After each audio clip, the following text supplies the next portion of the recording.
Bridge rectifier, सेतुदिष्टकारी। सो ये भी एक तरह से रेक्टिफायर के ही काम में आता है, तो इसकी जरूरत क्यों पड़ी? सो हमने जो फुल वेव रेक्टिफायर देखा, फुल वेव रेक्टिफायर, उसमें मेजर दो ड्रॉबैक्स थे, दो कमियां मेजर थी।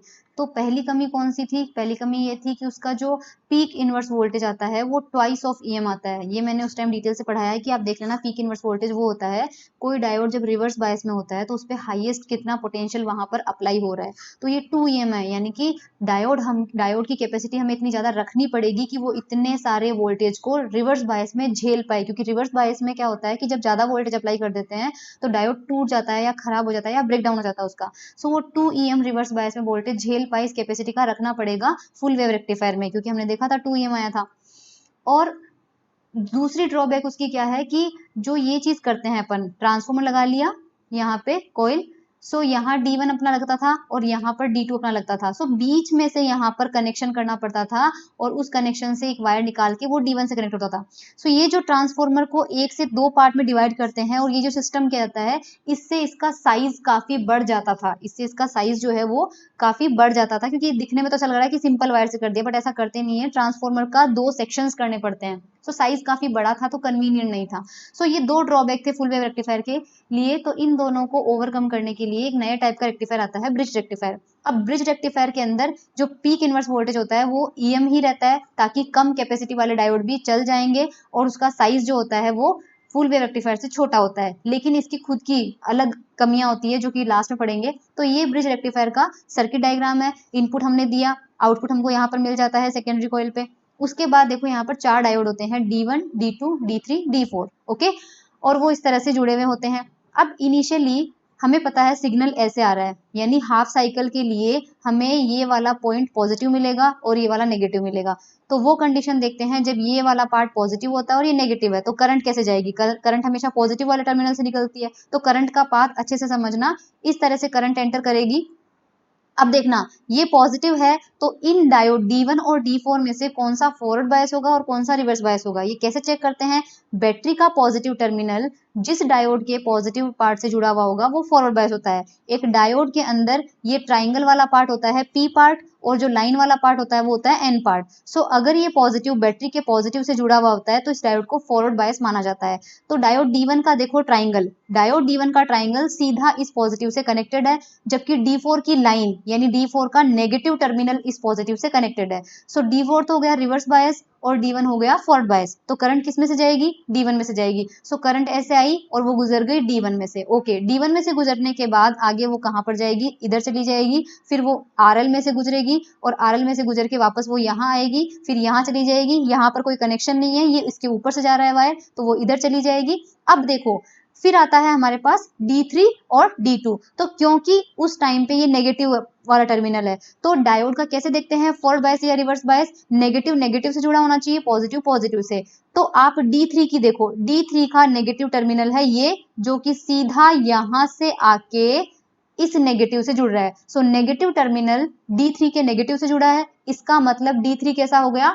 Forward bias. देखो दोनों में से कोई भी चीज चेक कर लो, ये कोई डायोड है, आप इसको इस बैटरी से कनेक्टेड कर रहे हो इससे, ठीक है। सो ये बैटरी का पॉजिटिव है, डायोड के पॉजिटिव से जुड़ा हो गया, डायोड का नेगेटिव बैटरी के नेगेटिव से। तो आपको फॉरवर्ड बायस जब चेक करना हो तो आप या तो ये देख लो या फिर ये देख लो, यानी पॉजिटिव पॉजिटिव देख लो या फिर नेगेटिव नेगेटिव देख लो। D1 के केस में हमारे लिए पॉजिटिव देखना आसान था, क्योंकि पॉजिटिव वाला टर्मिनल सीधा पॉजिटिव से कनेक्टेड है।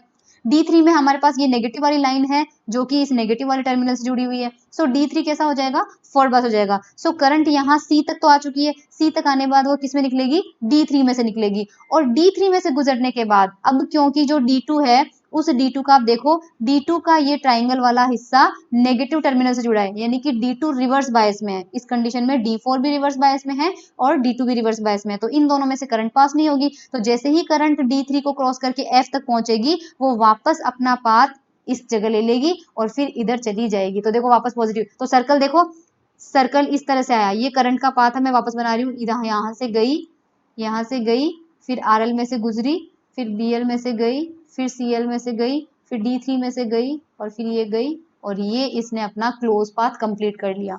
सो जिसमें D1 और D3 से गुजरी है वो D2 और D4 से नहीं गुजरी है करंट और RL में से वो ऊपर से आई है, तो ये पहला हाफ साइकिल होगा। तो पहले हाफ साइकिल में आपको जो आउटपुट मिलेगा वो केवल D1 और D3 मिलके देंगे। तो देखो ये हमने इनपुट अप्लाई किया और फर्स्ट हाफ साइकिल में D1 और D3 काम करेंगे, तो आपको पहले हाफ साइकिल में इनसे सिग्नल मिल जाएगा। जो नेगेटिव हाफ साइकिल है उसमें इन दोनों से सिग्नल नहीं मिलेगा, क्योंकि नेगेटिव हाफ साइकिल में D1 D3 हो जाएंगे रिवर्स बायस और D4 D2 हो जाएंगे फॉरवर्ड बायस। तो चेक करते हैं कैसे। तो इसको चेक करने के लिए यहाँ पर अब देखो, अब ये नेगेटिव हो गया सपोज करो और ये हो गया हमारा पॉजिटिव, ठीक है। सो इस कंडीशन में कौन कौन से डायोड फॉरवर्ड बायस से पहले वो चेक करते हैं। तो ये नेगेटिव है ऊपर वाला हिस्सा, तो देखो कौन से नेगेटिव से जुड़ा हुआ है, ये जुड़ा हुआ है D4 के नेगेटिव से, क्योंकि D1 की ये D4 का नेगेटिव है, तो D4 इस बार काम करेगा फॉरवर्ड बायस में, ठीक है। और D1 का पॉजिटिव हिस्सा नेगेटिव से जुड़ा हुआ है, तो ये हो जाएगा हमारा रिवर्स बायस, यानी ये काम नहीं करेगा। इधर उस टाइम क्या है, पॉजिटिव टर्मिनल है, तो पॉजिटिव टर्मिनल किससे जुड़ा हुआ है, देखो F पॉजिटिव पे आ गया, तो D2 का पॉजिटिव है, ये D2 का P पार्ट है, ये F से जुड़ा हुआ है और F भी पॉजिटिव है। सो D2 इस कंडीशन में काम करेगा और D3 काम नहीं करेगा। तो अब D4 और D2 काम करेंगे, तो करंट का पाथ कैसा होगा। सो करंट का पाथ बताने के लिए मैं इस डायग्राम को थोड़ा सा एक बार यहाँ पर बना लेती हूँ। एक बार ये कंडीशन थी हमारी डायोड की,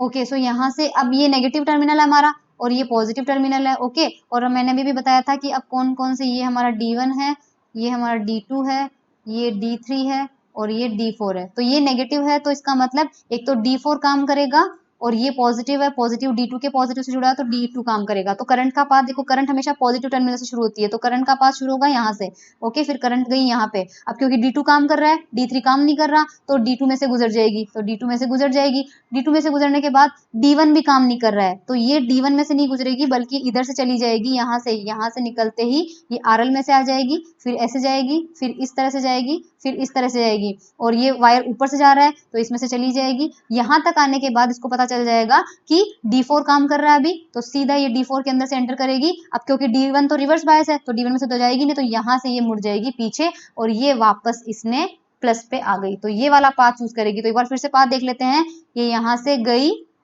D2 में से गुजरी, फिर RL में से गुजरी, फिर यहाँ से गुजरी, फिर यहाँ से गुजरी, फिर D4 में से गुजरी और फिर यहाँ से गुजरी और वापस ये, तो ये करंट का लूप इस कंडीशन में हो जाएगा। सो D2 D4 से काम करेगी, तो नेगेटिव हाफ, जो दूसरा वाला हाफ साइकिल है उसमें से सर्किट, अच्छा मैंने ऊपर क्यों बनाया है, क्योंकि दोनों ही टाइम पे आप वो वाला देखो तो भी ऊपर से करंट आ रही थी और यहाँ से भी D2 में से गुजरने के बाद ये ऊपर से एंटर करेगी, तो RL में से ये सेम डायरेक्शन में एंटर कर रही है, इसलिए आउटपुट पे जो दोनों कर्व है वो हमें पॉजिटिव डायरेक्शन में ही मिलेंगे। सो दोनों को टोटल करेंगे तो टोटल हमें इनपुट ये मिल जाएगा, और ये सेम आउटपुट अपन को किससे मिलता है, फुल वेव रेक्टिफायर से मिलता है, इसलिए हम इसकी कंपैरिजन फुल वेव से कर रहे हैं। थोड़ा सा कैलकुलेशन देख लेते हैं। सो इस कंडीशन में सपोज ट्रांसफॉर्मर की सेकेंडरी कॉइल पर पोटेंशियल अप्लाई किया है Vs, जिसकी वैल्यू हम जानते हैं कितनी लेते हैं, Em sin ओमेगा t, और सपोज ट्रांसफॉर्मर की जो कॉइल है उसका रेजिस्टेंस है Rs। दो डायोड से एक बार एक करंट जो होती है या तो वो D1 D3 से जाएगी या D2 D4 से जाएगी, दोनों ही सीरीज में है, तो Rf अगर किसी एक डायोड का रेजिस्टेंस है तो दो डायोड एक साथ आते हैं, इसलिए ट्वाइस ऑफ Rf लिख लिया, और वही करंट RL में से होकर जाती है, तो टोटल इतने रेजिस्टेंस से होकर गुजरती है, तो यहाँ पर Rs प्लस 2Rf को मिला के R लिख दिया, तो हमारे पास आ गया ये। और ये कब है, पहले हाफ साइकिल में, ठीक है। पहले हाफ साइकिल में हमें I1 तो मिलेगी, ये उस कंडीशन में हमें I2 नहीं मिलेगा, क्योंकि उस कंडीशन में D2 D4 क्या है, रिवर्स बायस है। उसके बाद नेगेटिव हाफ साइकिल के लिए हम देखते हैं, तो D1 D3 से कुछ नहीं मिलेगा, तो I1 0 हो जाएगा और I2 सेम वो की वही हमें मिल जाएगी। हम यहाँ माइनस का Vs इसलिए ले रहे हैं क्योंकि Vs की पोलरिटी क्या है, ऑपोजिट हो रही है, Vs की पोलरिटी चेंज हो रही है, इसलिए हमने यहाँ पे माइनस ले लिया, लेकिन जो RL में से हमें करंट मिलती है वो पॉजिटिव ही मिलेगी, तो ये हमारे पास इसकी वर्किंग होती है। तो इसका बेनिफिट मैंने आपको बताया था। तो फुल वेव रेक्टिफायर को थोड़ा सा समझना, फुल वेव रेक्टिफायर में देखो हमारे पास ये कंडीशन हुआ करती थी, यहाँ बीच में से एक लाइन हुआ करती थी, ठीक है, और ये इस तरह से जुड़ा हुआ होता था। सो जब ये पॉजिटिव होता था और ये नेगेटिव होता था, तो रिवर्स बायस में कौन सा डायोड हुआ, ये वाला, ठीक है। तो रिवर्स बायस में ये हुआ, यानी कि इसके इस टर्मिनल पे यहाँ पे माइनस का EM मैक्सिमम वोल्टेज अप्लाई है डायोड के इस टर्मिनल पे, और फॉरवर्ड बायस है ये वाला डायोड, तो फॉरवर्ड बायस में कोई भी जो डायोड होता है उसका प्रतिरोध होता है 0, तो जो जीरो प्रतिरोध वाली चीज होती है उसको हम प्लेन वायर से रिप्रेजेंट करते हैं। तो यहाँ डायोड मानो चाहे ना मानो एक ही बात है, क्योंकि सारी की सारी करंट को ये अपने अंदर से गुजर जाने देगा। तो ये प्लेन वायर अगर हो जाएगा तो जो पॉजिटिव पे यहाँ पे ये प्लस में है तो प्लस में मैक्सिमम वैल्यू कितनी अप्लाई हो सकती है, ईएम हो सकता है। तो यही प्लस ईएम यहाँ का होगा, यही प्लस ईएम यहाँ का होगा, और यही पीएस ईएम यहाँ का, यही देखो इसके नेगेटिव पे भी अप्लाई हो जाएगा। तो जो डायोड दूसरा वाला डायोड है, ये जो रिवर्स बायस का डायोड है, इसके एक साइड तो अप्लाई है माइनस का ईएम और इसके दूसरे साइड अप्लाई है प्लस का ईएम। सो पोटेंशियल का डिफरेंस कितना हो गया, 2em। तो इस कंडीशन में पीक इनवर्स वोल्टेज कितना हो जाता है हमारे पास, 2em। जबकि यहाँ पर ऐसा कुछ भी नहीं है, क्योंकि अगर आप यहाँ पर देखो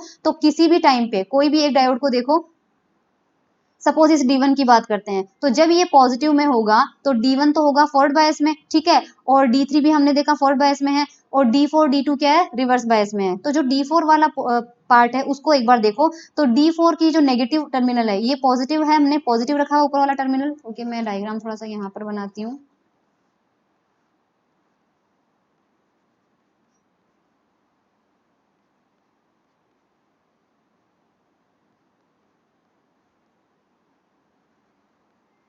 सो ये हमारे पास है D4, D1, D2 और D3। किसी टाइम पे देखो, सपोज ये पॉजिटिव टर्मिनल अपन ने लिया है, तो उस पॉजिटिव से पॉजिटिव यानी D1 फॉरवर्ड बायस में हो गया, और D4 की बात करते हैं, D4 रिवर्स बायस में है, ठीक है, क्योंकि ये देखो माइनस है, ये माइनस अटैच है यहाँ से प्लस से, तो इस माइनस पे कितना पोटेंशियल अप्लाई हुआ है, प्लस का ईएम अप्लाई हुआ है। उस टाइम पे जो दूसरा टर्मिनल है, दूसरे टाइम का पोटेंशियल कैसे चेक करेंगे, तो दूसरे टाइम पे इस टाइम बैटरी का नेगेटिव टर्मिनल तो यहाँ से जुड़ा हुआ है, सो ये नेगेटिव किससे जुड़ा हुआ है, D2 से और D3 से, ये डायरेक्टली D4 से कनेक्टेड नहीं है, इसलिए यहाँ पर जो पोटेंशियल है वो सीधा D4 के दूसरे टर्मिनल पे अप्लाई नहीं होगा। इसलिए D4 पर मैक्सिमम कितना वोल्टेज है, प्लस का ईएम ही है, इसलिए पीक इनवर्स वोल्टेज इसका कितना हो गया, ईएम ही हो गया। तो जो डायोड हमको लेने हैं वो इस कैपेसिटी के लेने हैं कि ईएम वोल्टेज को झेल सके, ना कि इतने ज्यादा पावरफुल लेने हैं कि वो 2em को झेल सके। तो ये एक बेनिफिट इसका हो गया। दूसरा साइज का बता ही दिया मैंने कि साइज ब्रिज रेक्टिफायर का कम होता है, इसलिए उसको लेते हैं। अब कमियां क्या है, कमियां नॉर्मली इसकी ये है कि एक तो जो करंट है वो फुल वेव रेक्टिफायर में से या तो D1 में से होकर गुजरती है या D2 में से होकर गुजरती है।